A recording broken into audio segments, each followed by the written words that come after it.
नमस्कार. आपण आहोत चंद्रपूर शहरात आणि चंद्रपूर शहराच्या बाबूपेठमध्ये आहोत. खरं तर आंबेडकरी विचारांचा वारसा घेणारं स्थळ किंवा घेणारं स्थळ म्हणून बाबूपेठकडे बघितलं जातं. इथनं बाबासाहेबांच्या विचाराची जो रथ आहे तो इथनं सुरू होतं खरं तर. आणि म्हणूनच इथे आज आपण बाबूपेठमध्ये आहोत आणि आपल्यासोबत आज आहेत लता भीमलाल साव. त्या उमेदवार आहेत आणि महानगरपालिकेची निवडणूक होऊ घातलेली आहे. प्रचाराचा वेग वाढतो आहे आणि या प्रचारादरम्यान आज आपण त्यांची विशेष मुलाखत घेत आहोत आणि त्या मुलाखतीमध्ये एकंदरीत या प्रभागाची समस्या, इथलं केलेलं काम आणि त्या निवडून समजा गेल्या तर त्या कुठल्या समस्यांना त्या पहिल्यांदा हात घालतील, असं एकंदरीत अनेक प्रश्नांची उत्तर आपण त्यांच्याकडनं घेणार आहोत. ताई नमस्कार. नमस्कार. ताई, काय आपला परिचय आहे, कुठल्या चिन्हावर आपण उभे आहात आणि आपला प्रभाग क्रमांक काय? नमस्कार. जय भीम, जय सेवा, राम राम. मी प्रभाग क्रमांक 13मध्ये क गटामधून माझं सिलेंडर हे चिन्ह आहे आणि आम्ही 4 आमचे उमेदवार आहे. बाळासाहेब आंबेडकर आणि आपले सेनाचे आपले उद्धवसाहेब ठाकरे यांची आमची युती आहे. या युतीमध्ये आम्ही 4ही नगरसेवक आम्ही उभे आहे. पहिला आहे नगरसेवक स्नेहल भाऊ रामटेके, दुसरा रंजनाताई उमाटे, तिसरी मी स्वतः लताताई भीमलाल साव आणि चौथा आहे आमचा मुकेश भाऊ गाडगे. हे आम्ही 4ही नगरसेवक 13मध्ये आम्ही प्रभाग क्रमांक 13मध्ये आम्ही आहोत आणि या 13मध्ये प्रभाग क्रमांकमध्ये खूप अशा समस्या आहेत. मागच्या 5 वर्षामध्ये त्याच्यापूर्वी मी निवडून आली होती. 17मध्ये जेव्हा निवडणूक झाली त्यामध्ये मी निवडून आली होती. वंचित बहुजन आघाडीमध्ये मी निवडून आली होती. त्यामध्ये भरपूर कामे कामं केलेले आहे. कामाचं आपण स्वरूप सांगण्याबद्दल आपण मी सांगितलं इच्छो की स्वतः मी जे आपले लाईटं असतात स्वतः मी त्या गाडीवर जाऊन बसून मी लाईटं लावत असते आणि स्वतः जिथे काम चालू असतात, रोडचे म्हणा, नालीचे म्हणा, कुठलंही काम चालू असतात, स्वतः मी जाऊन तिथे उभे राहून मी तिथे काम करीत असते तिथे. कारण कामासाठी म्हटलं तर खूप महानगरपालिका आपल्या पालिकेमध्ये जेव्हा काम आपल्याला दिलं असतं तेव्हा परिपूर्ण झालं पाहिजे. त्यामध्ये म्हणून माझी एवढी म्हणजे त्या ठेकेदार म्हणा कोणीही असेल तर ती तिथे कामाचं स्वरूप माझा खूप असं वाढलेला होता. त्यामध्ये मी स्वतः ते काम केलेलं आहे आणि परत वार्ड क्रमांक 13मध्ये आता जे समस्या आहे आपल्याला नालीची असेल, पाण्याची जी समस्या आहे आणि आपले जे ज्येष्ठ नागरिक संघाचं आहे, जे आपले वयोवृद्ध आपले जे आहेत म्हातारे, त्यांनासुद्धा आपण जसं पटांगण आहे त्या पटांगणामध्ये झुले लावा आणि आपले टेबल लावा. हे असे टेबल लावायचे आहे तिथं आपण भरपूर काय तिथं आपण लावूया आणि तो परिसर आहे सुंदर आणि स्वच्छ आणि करून त्या वयोवृद्ध आपण लोकांना तिथे बसण्यासाठी आपण करणार आहोत. ताई नक्कीच आपण अनेक मुद्द्यांना हात घातला, कारण आपण देखील यापूर्वी नगरसेवक म्हणून निवडून गेल्यात आणि इथले पथदिवे असतील, स्वतः आपण आपल्या हाताने ते काम केलं आणि इथल्या प्रभागांना आपण उजेडात आणलं.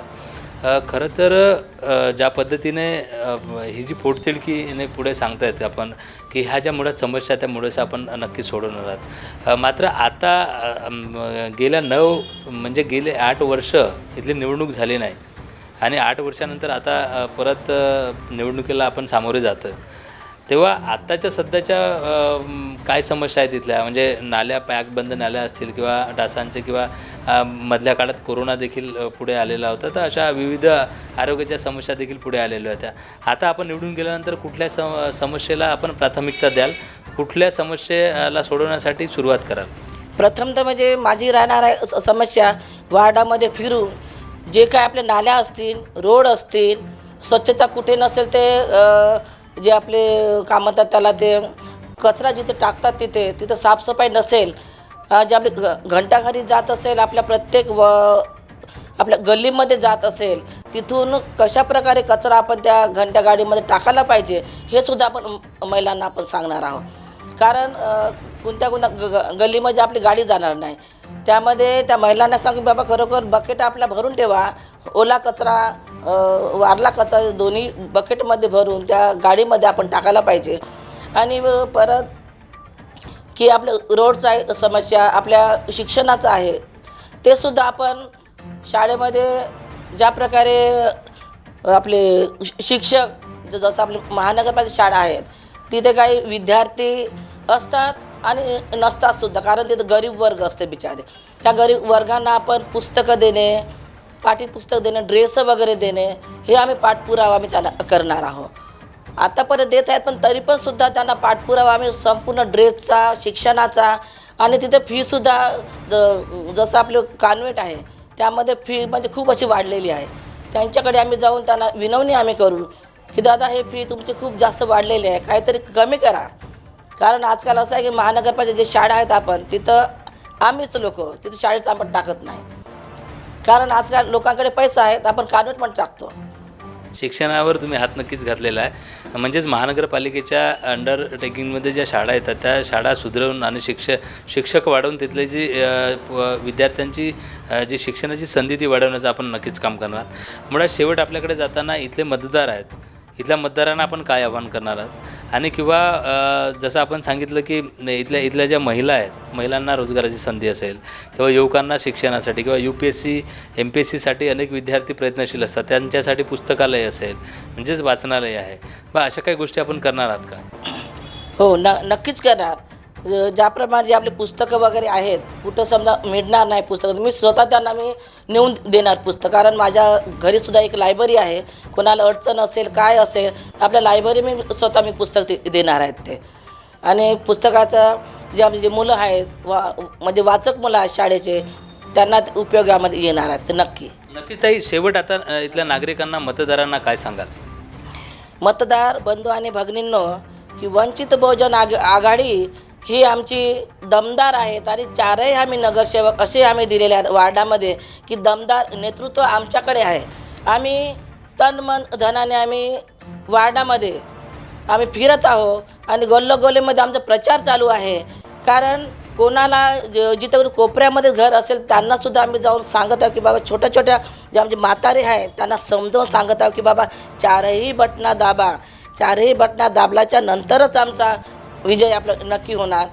अशा प्रकारे आपण वार्डामध्ये जाऊन आम्ही फिरून प्रत्येकानं आम्ही मत मागत आहोत आणि आम्ही चारही नगरसेवक आम्ही नक्की निवडून येऊ. आणि आमच्या महानगरपालिकेला आम्ही आवाहन करतो की खरोखर वंचित बहुजन आघाडीचे जे आमचे नेते आहेत बाळासाहेब आंबेडकर, त्यांचं आम्ही वंचित बहुजन आघाडी म्हणून आम्ही नाव त्यांचं आम्ही रोशन करू.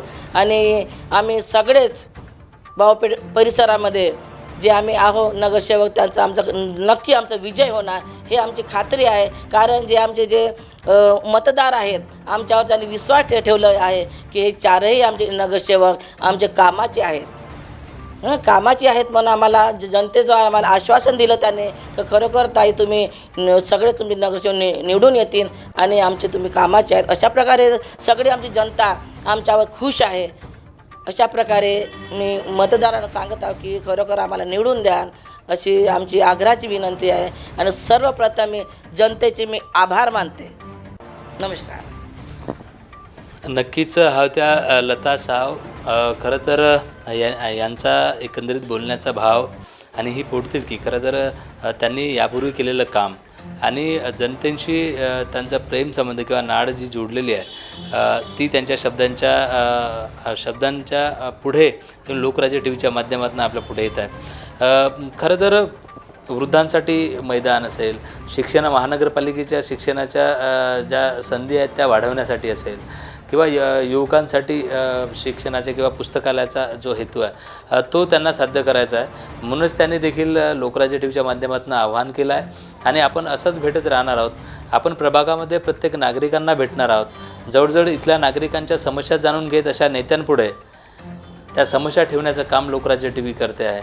या माध्यमातून या समस्या सुटाव्या हे प्रश्न प्रशासनापुढे जात प्रशासन याची दखल घ्यावी असा आमचा प्रामाणिक प्रयत्न लोकराज्य TV या संपूर्ण प्रचारादरम्यान करणार आहे. आणि त्यामुळे या विशेष मुलाखतीमध्ये लता साव यांचं चिन्ह हे सिलेंडर आहे आणि वंचित बहुजन आघाडी आणि उबाटा शिवसेना गटाचे त्या अधिकृत उमेदवार आहेत. आणि आज त्यांची जी पोटतिडकी आपण नक्कीच पाहिली आहेत. आपण नक्कीच भेटत राहणार आणि या समस्या जाणून घेण्याचा प्रयत्न करणार आहोत.